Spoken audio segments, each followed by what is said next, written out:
Kuna huyu dada ambaye yeye alikutana na mwanaume.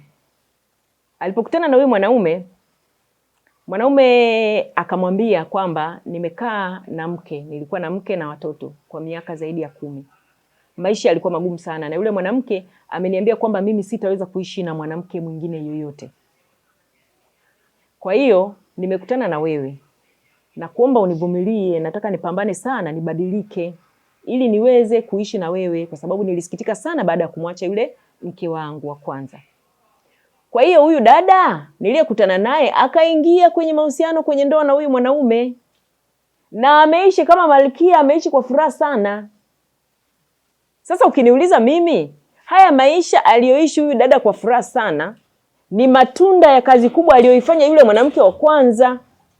Ni kwamba yule mwanamke wa kwanza alikuwa amekwisha kufanya kazi, amekwisha imaliza kazi, amekwisha kufika mwisho, akakosa tu namna ya kuimalizia ile kazi yake, akaacha matunda yaliwe na mwenzie. Kwa sababu ule muda wote uliokuwa unafanya bidii, unaomba msamaha bila kukosa wewe, unajishusha, unalia, unaomba, unanyenyekea. Ule muda wote yale uliokuwa unafanya, huyu mwanaume kuna kitu alikuwa anajifunza. Kile alichojifunza usije ukakiacha. Alichojifunza ni kikubwa ambacho unatakiwa uvune matunda yake.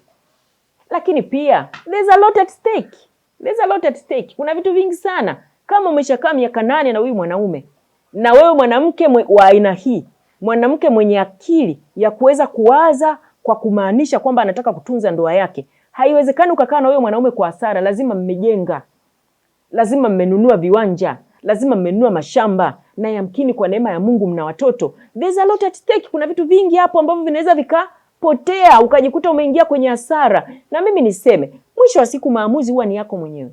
Either utabaki kwenye ndoa au utaondoka. Lakini njoo tuongee, vyovyote vile isiwe kwa hasara. Kama ni kwa kukaa, hicho ndicho ninachokitamani, ili uweze kufurahia matunda ya kazi uliyoifanya, uweze kuona wana na wajukuu zako ukiwa na furaha na amani pamoja na huyu mwanaume baada ya kazi kubwa uliyoifanya. Hayo ndio matamanio yangu. Lakini wewe ni mtu mzima, unaweza kuwa na maamuzi yako binafsi. Hata ukiamua kuondoka, isiwe kwa hasara. Nimekutana na wanawake wengi, tena wale wanawake wazuri ambao wako kwenye ndoa zao umri kuanzia miaka 8 hapo mpaka 15, 16 hapo katikati, ambao wananiambia, mwalimu, nimechoka. Yaani nimevumilia, nimechoka. Mwalimu, nimefanya kila kitu, yote yameshindikana. Mwalimu, mimi sasa hivi basi nimeona ujumbe wako futa talaka, lakini mimi naona basi hiyo talaka sasa sina namna tena ya kuikwepa. Nimekutana nao wengi. Ujumbe huu, kama wewe ni mmoja wa wanawake wa aina hii, ujumbe huu ni kwa ajili yako leo. Ni kwa ajili yako leo. Nataka nikutie moyo kwamba kama wewe upo katika hao wanawake ambao umekuwa ukipambania ndoa yako, ukiipigania, ambayo ulishaamua, ulidhamiria, ulikusudia kwa kumaanisha toka rohoni, toka ulipokuwa unaingia kwenye hiyo ndoa, kwamba ninaingia kwenye hii ndoa, nitafanya kila ninachoweza kuifanya hii ndoa isifikie kuharibika. Na ukafanya kwa miaka hiyo yote, kama ni 8, kama ni 10, kama ni 15, ukapambana mnapotofautiana na mume wako, kama ni kuomba msamaha, kama ukiwa hujakosa bado unaomba msamaha wewe, ukafanya hivyo mara nyingi. Umekosa hujakosa, unaomba msamaha. Kama ni kuamua kunyamaza pale ambapo unaona hapa naona mambo yamekuwa yaendi, unaamua kunyamaza. Wakati mwingine ndani unaumia lakini unanyamaza. Kama wakati mwingine kupitia mazingira magumu ya aina mbalimbali unayapitia, unaamua kuyavumilia. Kama ni kuomba Mungu, umeomba, umefunga 7, umefunga 14, umefunga 21, umefunga 40. Kama ni kwenda kutafuta msaada, umeenda kwa wazazi, ukawaita tukae wazazi tuongee, labda tutasuluhishwa. Ukaenda kwa wachungaji, ukaenda kwa maaskofu, ukaenda kwa mashehe, ukawatafuta watu wazima. Umepambania hiyo ndoa. Sasa inapofikia ndoa kupoteza mtu kama huyu, wewe ni mtu muhimu sana. Ndoa inapopoteza mtu kama huyu ambaye alikuwa anaishikilia, basi ni changamoto kubwa sana, kwa sababu inapoteza mtu wa maana sana. Sasa leo ujumbe huu ni kwa ajili yako. Kama umefikia hapo, mimi ninakuomba toa nafasi nyingine moja tu. Tafadhali nitafute tuzungumze. Toa nafasi nyingine moja tu, kwa sababu ile kazi uliyokuwa ukiifanya, uko mfano mzuri sana wa kuiangalia. Ni mfano wa mchimbaji wa madini.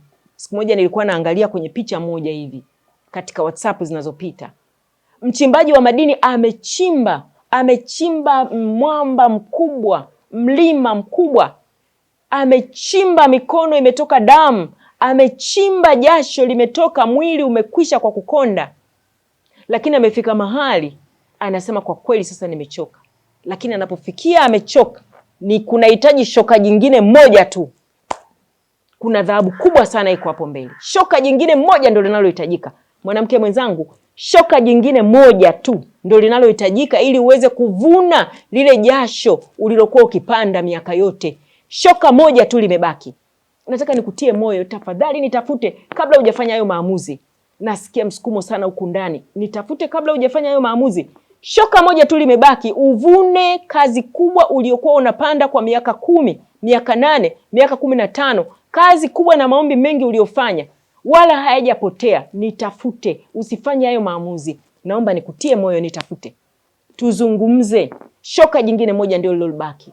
Wale tunaopenda vitabu vya Mungu tunafahamu kwamba neno linazungumza kwamba usiku unapoendelea sana na giza kuonekana zito na nene sana, ndipo ambapo alfajiri imekaribia. Yaani ule usiku unapoenda saa 9, usiku mnene, saa 8, saa 9, saa 10, inavyoelekea saa 10 ndio alfajiri hiyo inaanza kupambazuka. Yaani unapoona hali imekuwa mbaya sana, ndivyo ambavyo kucha kumekaribia. Na wale ambao sasa hivi ni kipindi cha Kwaresma, unapoelekea kuona kwamba sasa Yesu Kristo anafikia kufa msalabani, unaona mambo yamekuwa mazito zaidi. Ndio Pasaka imekaribia, yani kazi imekwisha, yani imekwisha. Kwenye kufa, kwenye kuona uharibifu mkubwa, kazi imekwisha. Na kilichobaki ni kuvuna, ni sherehe, ni mashangilio. Kazi yako mwanamke haijapotea. Naomba usifanye hayo maamuzi, nitafute kwanza. Nitafute kwanza, limebaki shoka kubwa moja tu. Wewe kuweza kuchimbua ile dhahabu yako na kula matunda ya kazi kubwa ulioifanya, jasho ulilolimwaga, machozi uliolia, toba ulizozifanya na misamaha ulioomba wakati mwingine bila kuwa na kosa. Vilio ulivyolia, Mungu ameviona vyote. Shoka moja limebaki. Nitafute, usifanye hayo maamuzi.